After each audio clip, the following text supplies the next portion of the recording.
Okay guys, I've been feeling pretty bad about what I did to Angelina Jolie a couple of months ago when I made that Brangelina the Gimp video. So this is kind of a little way of making up to her. Not that she really needs my help in that respect, but there you go. I've seen quite a few tutorials on YouTube that show you how to do makeovers using the Gimp and Photoshop. But there's a few steps that some of them tend to miss out, and I've certainly not seen any that have had all of these steps included.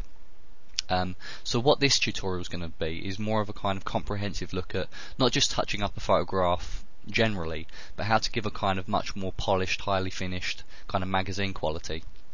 So forgive me for sort of posting something that's kind of been done to death a bit, but there's just a few other little tricks and things that I wanted to make you aware of, just to kind of round out the whole kind of skill set, I guess, for making these kind of images.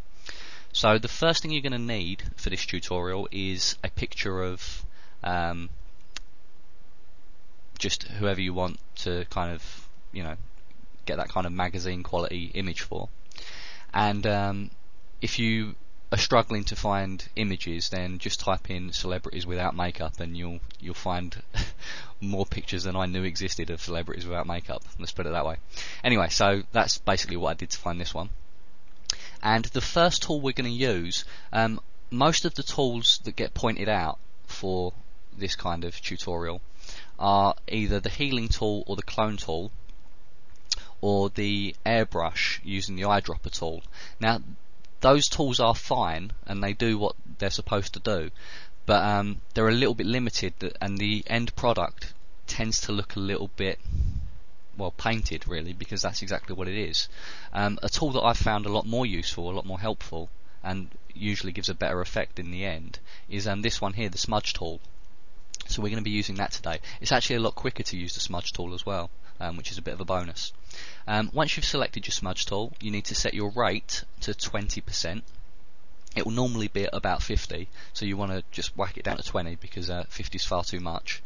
And you're going to need a variable brush open for this, because for some reason pressing the square brackets won't change the size of the brush, which is a bit annoying, but you have to go back to your good old-fashioned variable brush over here. And then all we're going to do with this is just pick something about that size to begin with, and all you're going to do is just smudge the skin, very simply. And when you do this, you need to be aware, I'll just make a mistake for you, if you smudge over lines or over contrasting colours, then you get this kind of hideous effect, which we don't want. So you do need to be a bit careful with it. Make sure you're not going over anything that's a different colour, or anything where the colour's too different. So for example, hairlines or wrinkle lines or things like that. Actually, wrinkles don't matter. What I mean is this kind of like folds, I guess you'd say, not wrinkles. But so we're just going to quickly go around and smudge the whole face. If you need to, don't be afraid to use a bigger or smaller brush so that you're not going over lines, because that is possibly the most important thing to remember with the smudge tool. See, so even going over these, I'm being very careful just to move in the direction of the line itself, just so it doesn't smudge too much. And then for the bridge of the nose, we're going to need a smaller brush, so I'll just do that as quick as I can. And I'm just going to actually pause the video here. Actually, before I pause the video, I am going to use the healing tool once, just to get rid of this little mole.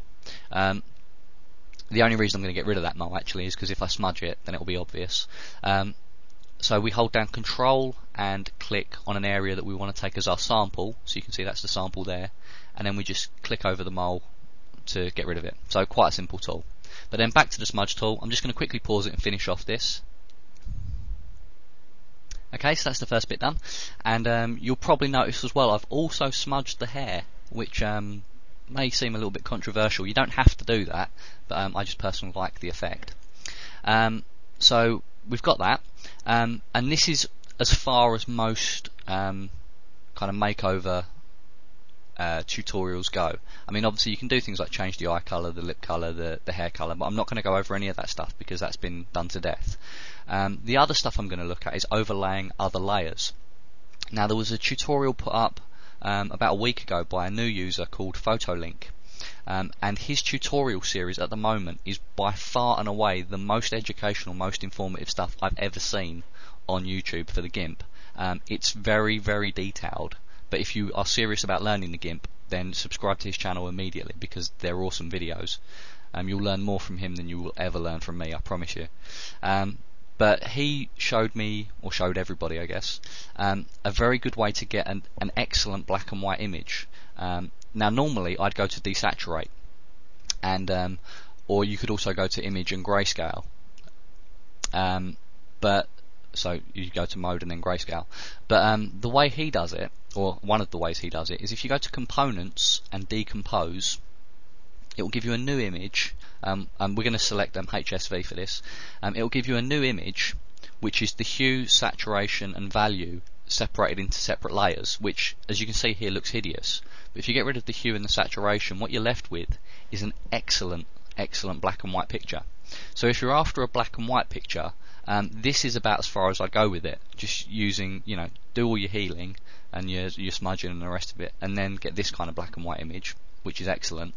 But if you want to take it a step further, if we copy this image, so Control and C, and then we paste it onto this one, and then turn that floating selection into a new layer, what we can then do is set this to overlay and put it down to about 50%, and it will bring through some of that kind of grey imagery, just to make the image just that bit starker.